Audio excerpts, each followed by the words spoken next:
Pessoal, vamos lá. Última parte aí da aula de pessoa humana, videoaula 3, né? E normalmente isso a gente demora realmente quase 4 horas, né? Uma aula, um turno de aula para dar pessoa humana, até por questão dos debates que o tema faz acontecer, né? Pela prática e pertinência e OAB, enfim, que são um tema que realmente cai muito no OAB e é imprescindível para a configuração aí da responsabilidade internacional dos Estados frente aos direitos humanos. Mas, enfim, a gente faz depois de forma online, de forma virtual, né? Vamos lá, 2 temas ainda muito relevantes para a gente tratar.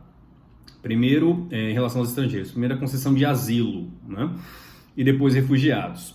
A concessão de asilo, conforme eu já havia dito na aula de fontes, mais precisamente quando a gente tratou sobre princípios, vocês, se não lembram, deveriam lembrar, né? O artigo 4º da Constituição, ele prevê os princípios que vão reger o Brasil no relacionamento internacional. E no inciso 10 tem lá, concessão de asilo político. E isso, naturalmente, que se fundamenta no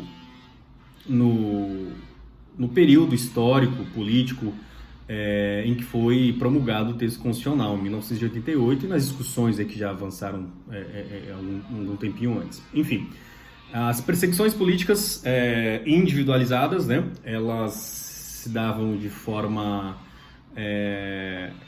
realmente muito numerosa nas ditaduras latino-americanas. Em razão disso, quando o processo de redemocratização foi avançando,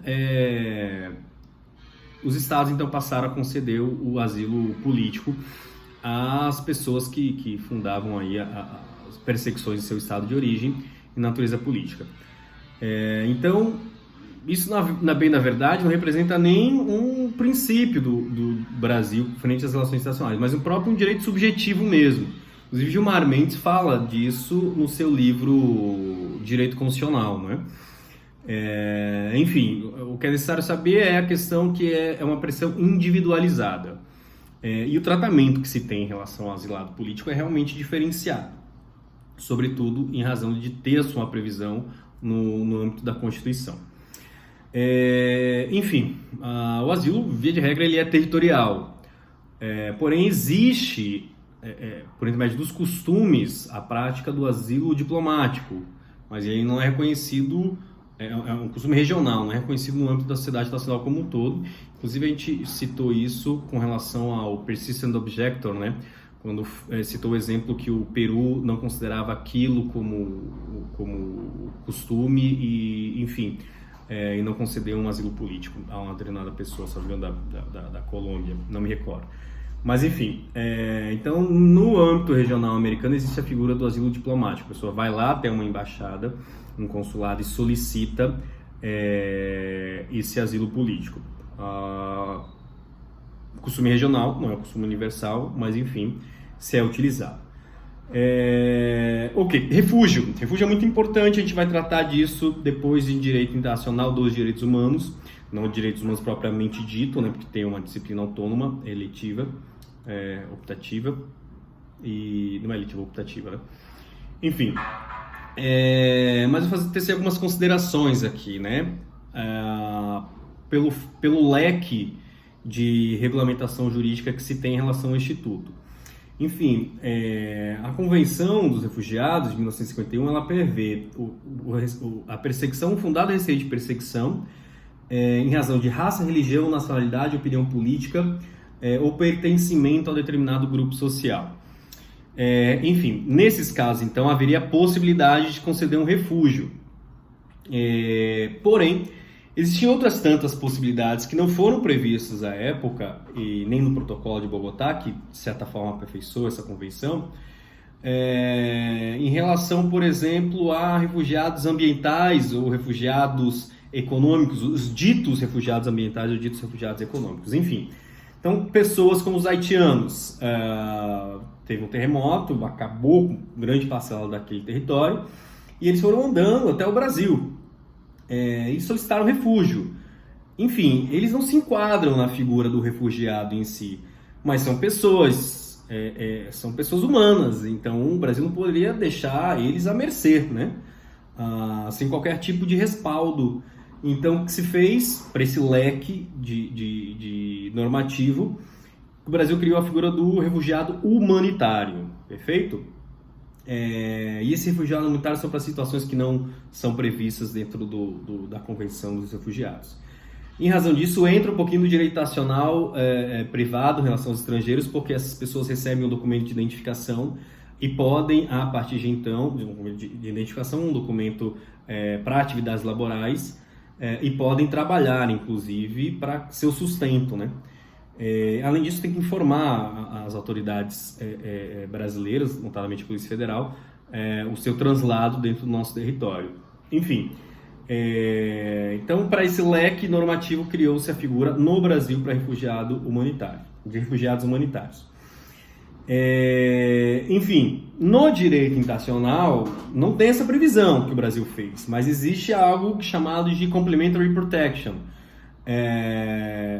Uma tradução literal, aí um tratamento complementar. Então se pega algumas outras convenções sobre direitos humanos e tenta colocar essas pessoas como destinatárias de algum direito frente a esse leque normativo. Enfim, então Complementary Protection é algo que existe aí, e se há uma tentativa de ser utilizado, porém isso não é unanimidade em relação aos estados. A gente tem um caso na Austrália completamente nefasto, onde uma pessoa que era refugiada buscava um refúgio em decorrência de uma perseguição religiosa de Camboja, estava chegando à Austrália, ele não foi autorizado esse ingresso dessa embarcação na Austrália, foi encaminhado para uma ilha vizinha, num campo de refugiados assim, realmente muito ruim, sem uma estrutura devidamente apta à recepção dessas pessoas, e algumas grávidas estavam no meio dessas pessoas, e uma teve uma complicação no parto e foi levada ao território australiano e acabou dando à luz. Enfim, no final das contas, a mãe desse menino solicitou a cidadania australiana, a nacionalidade australiana para esse menino. E uma das cortes australianas identificou que esse menino era uma entrada não autorizada ao território, entendeu? Enfim, algo completamente absurdo. Aí as ONGs e algumas entidades direcionadas a direitos humanos tentaram lá dar esse complementary protection a essa criança, mas não tiveram êxito. Mas enfim, é algo que vem crescendo dentro da doutrina do direito nacional e sendo respaldados por algumas cortes. Uma última situação, eu ainda vou falar isso depois, em sistemas de proteção de direitos humanos, sistemas internacionais. No âmbito da ONU, o principal órgão direcionado a isso é a Acnur, né, o Alto Comissariado das Nações Unidas para Refugiados. Então é um órgão bem multidisciplinar e tem encarregados em vários países, talvez cerca de 60, 70 países, tem alguma entidade ligada à Acnur. Inclusive, o atual secretário-geral era o ex-alto comissário das Nações Unidas para Refugiados, por 2 mandatos seguidos, né? Em virtude da temática tão relevante, né? Em virtude das guerras civis que vem acontecendo ali no Oriente Médio, das situações de alguns países africanos, econômicas, isso passou a ser uma das principais pautas do direito nacional, e ele foi, então, direcionada à Secretaria-Geral, acabou que foi aprovado, se não foi aprovado pelo Conselho de Segurança e referendado pela Assembleia Geral. Enfim, Antônio Gutierrez. No Brasil, o responsável por isso é o CONARE, né? É um Comitê Nacional para Refugiados, é um órgão também multidisciplinar, e ele cuida aí da situação, do status de refugiados, situação dos refugiados, para que haja um tratamento de fato humano para essas pessoas, tá bom? A questão o refugiado é um estrangeiro, então a aceitação dessa pessoa no nosso território, ela é um ato discricionário. E vai se analisar também se é vinculante às exigências da Convenção. O Brasil não é obrigado, os países não são obrigados a concederem refúgio, não. Eles são obrigados a receberem essas pessoas e aí sim tem a obrigação de processar os pedidos de refúgio, perfeito? Então tem essa obrigação de processamento. Então, ao final das contas, pode ser concedido refúgio, pode não ser concedido refúgio.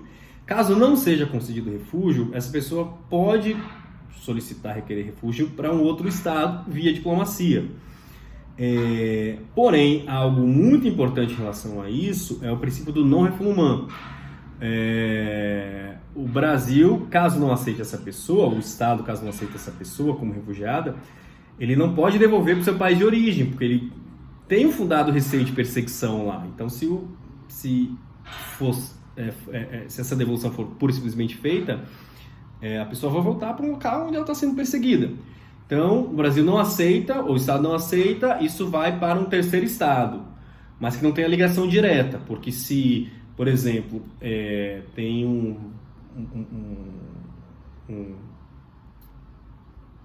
palestino que vem pedir refúgio no Brasil, por fundado receio e perseguição, enfim, em razão de algum caso envolvendo Israel. Aí o Brasil vai lá, não concede estado de refúgio e não devolve para Israel, mas devolve para Estados Unidos, que tem uma relação não umbilical, mas assim, muito próxima com Israel. Naturalmente seria entendido como um non-refoulement indireto. Então veda-se essa situação em virtude da fundada perseguição, né? Então é uma situação oriunda de direitos humanos, de caráter de fato de direitos humanos, e que não pode adentrar em determinadas circunstâncias. Perfeito? Enfim, com base nisso a gente ainda vou tratar de refugiados de maneira mais específica quando a gente for falar de direito nacional dos direitos humanos, mais